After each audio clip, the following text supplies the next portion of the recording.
April 8th, 1943. 27,000 feet above Caen, France, through the crystal-clear canopy of his FW-190A5, Oberleutnant Ralph Hermichen watched, barely suppressing a smirk, as the massive silhouettes of American fighters struggled upward toward his formation. The veteran ace of JG-26, 26 years old, transmitted to his wingman, "Die armies have sent us flying milk bottles," and chuckled. Below him, 16 P-47C Thunderbolts of the 4th Fighter Group lumbered skyward, their 2,000-horsepower Pratt and Whitney R 2800 double wasp engines straining against the 7-ton weight.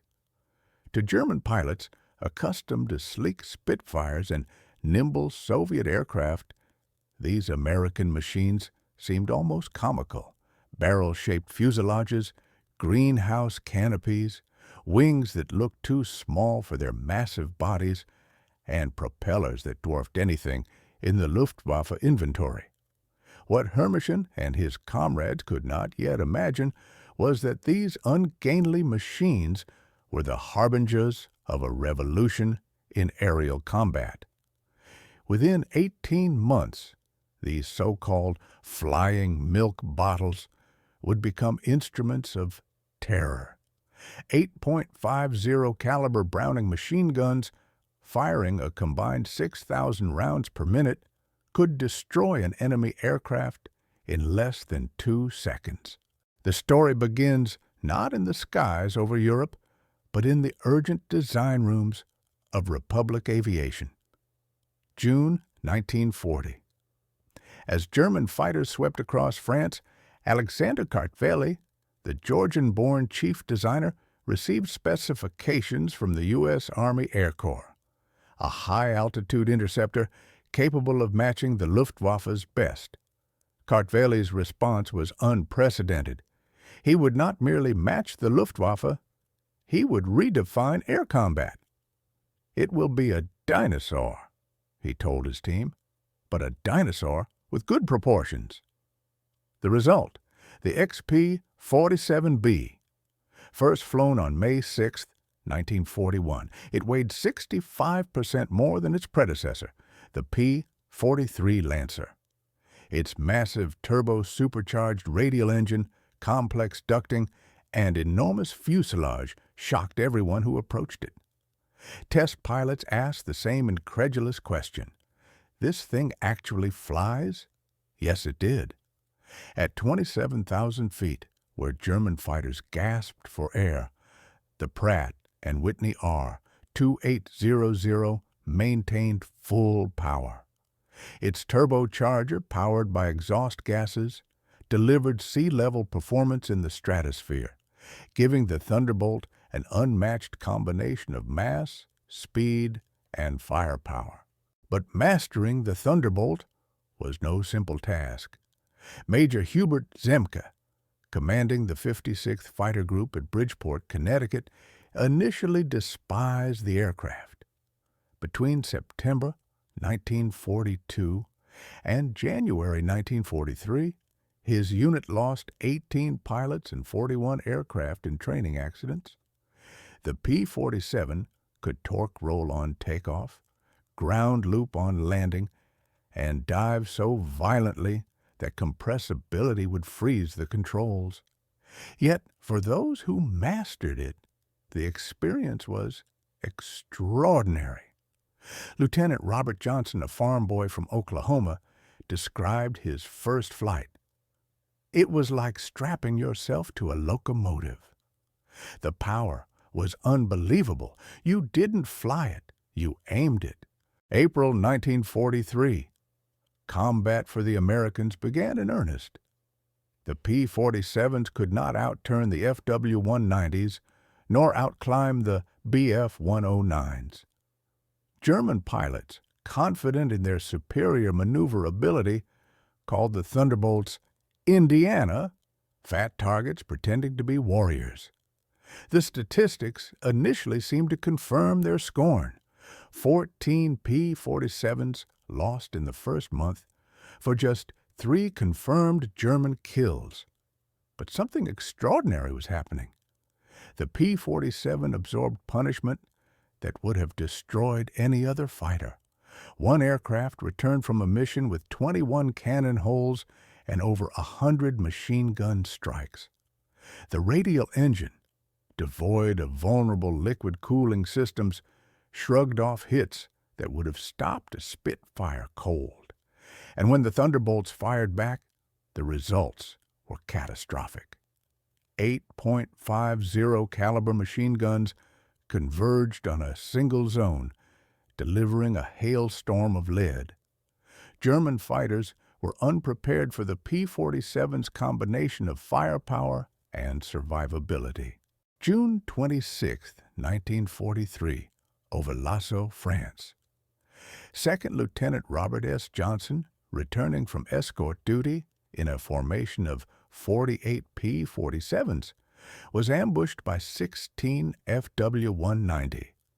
Led by Headman Wilhelm Ferdinand Galland, younger brother of the famed Adolf Galland, Johnson's Thunderbolt was hit repeatedly, canopy shattered, engine cowling torn, hydraulic fluid spraying, controls intermittently responding. Trapped at 27,000 feet, Johnson did the impossible. Despite massive damage, he leveled the aircraft and pointed it toward England. One German pilot fired every weapon at him, yet the P-47 survived.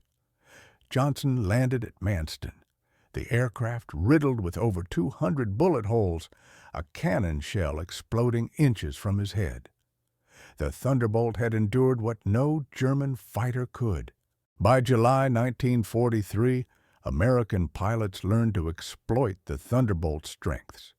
Don't turn, don't climb at low altitude, use weight, power, and guns. Dive from 30,000 feet, build speed beyond German capability, and fire with precision. Captain Walker Mahurin called it the Thunderbolt turkey shoot. The P-47's massive frame, once derided, became a weapon. Its turbocharged engine allowed it to reach 550 miles per hour in a dive, faster than any Luftwaffe fighter, and its 8 machine guns created a lethal zone of destruction. The Thunderbolt's firepower was not limited to the skies. Equipped with bombs and rockets, it became flying artillery. Columns of trucks, tanks, and armored vehicles vanished under concentrated bursts of .50 caliber rounds and HVAR rockets. During the Normandy campaign, troops called them jabos, fighter bombers, yet these were weapons of precision, capable of decimating enemy formations in seconds. By June 6, 1944, P-47s provided air cover for D-Day, stacked from sea level to 30,000 feet. German fighters attempting to reach the beaches were annihilated. The balance of power had irrevocably shifted. The P-47's qualities translated seamlessly to the Pacific. The 348th Fighter Group from New Guinea used the aircraft's endurance, firepower, and rugged construction to dominate the skies. Colonel Neil Kirby shot down 6 Japanese aircraft in a single mission, earning the Medal of Honor. The P-47N variant extended range to 2,350 miles, escorting B-29 bombers to Japan. Japanese ace Saburo Sakai called them monsters, unable to destroy a Thunderbolt even after dozens of hits. The Thunderbolt's armor, firepower, and sheer resilience made it nearly invincible in combat. Even as jet aircraft emerged, the P-47 remained deadly. Lieutenant Colonel John C. Meyer shot down a Me-262 in a dive from 28,000 feet, using gravity, speed, and concentrated firepower. Later, P-47M variants, boosted with water methanol injection, reached 470 miles per hour, capable of intercepting German jets and V-1 flying bombs. American industrial capacity, combined with the aircraft's ruggedness, proved decisive. While Germany struggled to replace pilots, aircraft, and fuel, the United States produced 15,683 Thunderbolts, trained tens of thousands of pilots, and sustained continuous combat operations. By war's end, the Luftwaffe existed largely on paper. Experienced pilots were dead or captured. Fuel shortages grounded most remaining aircraft. The P-47 had transformed the air war. 3,752 German aircraft destroyed in combat, 3,315 on the ground, tens of thousands of vehicles and trains obliterated. The Thunderbolt's pilots, trained, disciplined, and relentless, had rewritten the rules of aerial warfare. Former Luftwaffe ace Josef Priller, who mocked the P-47 in 1943, later reflected, "The Thunderbolt is the best fighter bomber ever built. Unlimited American production, devastating firepower, and unmatched survivability. We laughed in 1943. We were not laughing 2 years later." At the United States Air Force Museum in Dayton, Ohio, a restored P-47D sits among other legendary aircraft. Spent .50 caliber shells and gun camera film tell the real story. The Thunderbolt entered combat as an object of derision and emerged as an instrument of annihilation. 8 Browning machine guns rewrote the rules of aerial warfare. By May 1945, there were no German pilots left to laugh. The thunder had spoken, and the skies belonged to America.